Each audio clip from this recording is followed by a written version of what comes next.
No. What happened?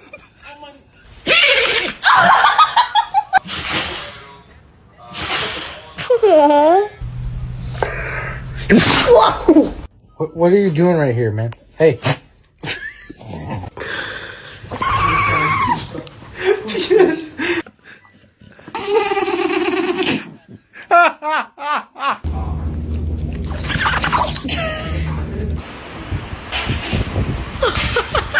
Hello? You guys sneeze?